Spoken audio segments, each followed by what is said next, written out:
등기법 특강을 안내해 드리겠습니다.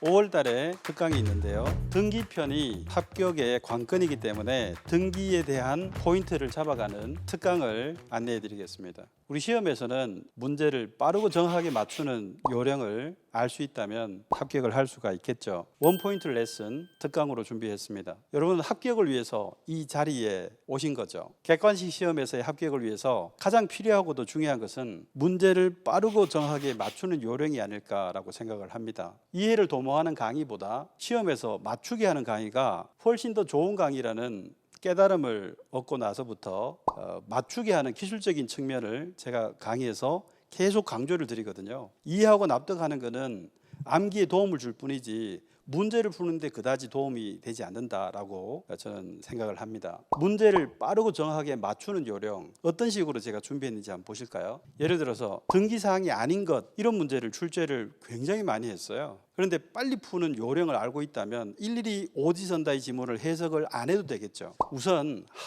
합유지분이라는 단어가 지문에 있는지를 찾는 게 제일 우선되어야 된다고 저는 주장합니다. 합유지분은 존재하지만 등기하지 않는 지분이거든요. 문제가 등기하지 않는 것이라고 묻는다면 합유지분이 보이면 그 지분이 바로 정답이고요.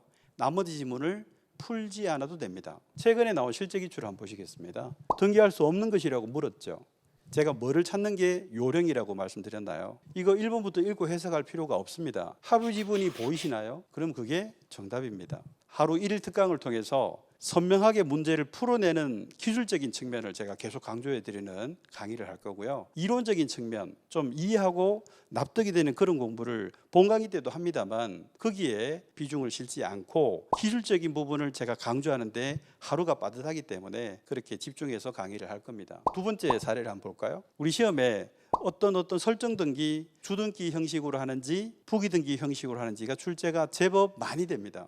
그러면 이 문제를 풀 때 이론적으로 접근하지 마시고 기술적인 방법이 이거예요. 소유권 외의 권리의 개수를 체크하시면 된다. 설정 등기 앞에 소유권 아닌 권리가 몇 개 보이느냐.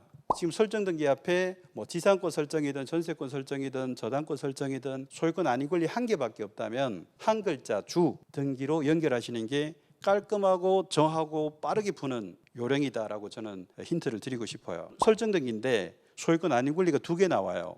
지상권, 저당권 설정, 전세권, 저당권 설정 이렇게 나와요. 그럼 소유권 아닌 권리 두 개 있죠. 소유권 외의 권리를 외자로 제가 줄인 거예요. 그럼 두 글자 부, 기로 직관적으로 이해할 수 있도록 이렇게 정리해 두시면 설정 등기가 주등기냐 부기등기냐에 대한 문제가 나왔을 때 여러분은 절대로 틀리지 않을 것으로 저는 확신을 합니다. 실제로 이 힌트를 듣고 공부하신 분 중에 이 설정 등기에 문제가 나왔을 때 이 주등기다 부기등기다를 틀리신 분 아직 저는 확인을 못했습니다. 자, 실제로 이렇게 나오고 있는데요. 색깔로 살짝 입혀봤어요. 설정 등기인데 소유권 아닌 권리 한 개 보이죠? 여기는 두 개 보이지 않습니까?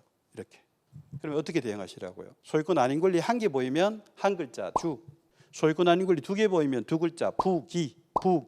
이게 풀이가 된다면 이거 어떻게 틀리겠습니까? 틀리는 게 더 오히려 이상하지 않겠어요? 문제를 빠르고 정확하게 맞추는 요령을 제가 등기편에 집중해서 제가 강의를 할 계획입니다. 이게 우리 등기법 61조 2항에 있는 것으로 우리 시험에 한 4번 정도 출제가 됐습니다. 맞게 낼 때는 접수번호, 틀리게 낼 때는 순위번호 딱 그거밖에 없기 때문에요. 자, 이 부분에 대한 이론적인 이해를 하시기 위해서는요. 공부량이 어마어마하게 들어갑니다. 집합건물 등기부의 그 구조를 이해하셔야 되고 그 대지권 등기와 대지권이라는 뜻의 등기의 의미도 아셔야 되겠고 굉장히 복잡하지만 문제 풀 때는요 너무나 심플하게 대응할 수 있습니다. 제가 뭐라 적었습니까? 대지권 어쩌고 등기, 대지권 어쩌고 등기 두 개의 등기의 우열을 가린대요. 그럼 접수번호에 따른다 요거를 키워드 두 문자 따서 접으로 기억하신다면 객관식 시험에서 접수번호로 맞게 내거나 순위번호로 틀리게 내거나 둘 중에 하나밖에 없기 때문에 대대접이라고 기억하시는 걸로 충분하다. 더 이론적인 공부를 깊이 할 이유도 없다. 묻지도 않는다라고 제가 계속 강조를 드리죠. 지금 제가 막걸리 사발 사진을 하나 인용했는데요. 대접이죠. 커요 작아요? 큰 대접이죠. 막걸리 사발 그림을 떠올리시면서 대대접, 대지권 어쩌고 등기 대지권 어쩌고 등기 두 개 우유 구별할 때 첩수번호에 따른다, 대대접, 이 그림 하나 기억하는 걸로 한 문제를 풀어낸다면, 또는 최소한 지문 하나를 풀어낸다면 이런 공부 우리 애들한테 필요하다는 생각 안 하세요? 학문에는 왕도가 없지만 지금 보셨다시피요, OX를 가리는 객관식 시험에서는 왕도가 있습니다. 이거를 명심하셔야 됩니다. 등기처럼 어려운 과목일수록 오히려 왕도로 가야죠. 그 왕도는 바로 강사의 경험과 노하우가 담긴 요령이 아닐까 생각합니다. 그 요령을 제대로 익히는 것만으로도 쉽고 확실한 합격으로 가는 결정적인 터닝 포인트가 된다. 이거 제가 얘기한 거죠. 원래부터 제가 공시법의 신이라고 거창한 이런 말을 쓰고 있는데, 이제 한 20년째 제가 강의를 하게 되어서 이 정도 되니까 무엇이 출제가 되고 어떻게 나오고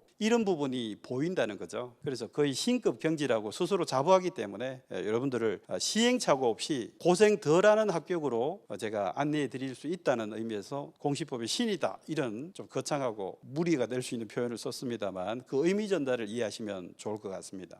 강의 일정은 5월 7일입니다. 일요일이고요. 아침 10시부터 저녁 6시까지 점심시간 1시간을 빼면 7시간이죠. 그 7시간에 제가 집약을 할 거고요. 등기를 극복하는 결정적인 터닝 포인트가 될 이 강의를 주목해 주시기 바라고요. 이거를 들으시고 자신감 있게 자격증을 당당히 취득하는 그런 23년 34회 시험이 되시기를 저는 간절히 바랍니다. 여러분도 할 수 있습니다.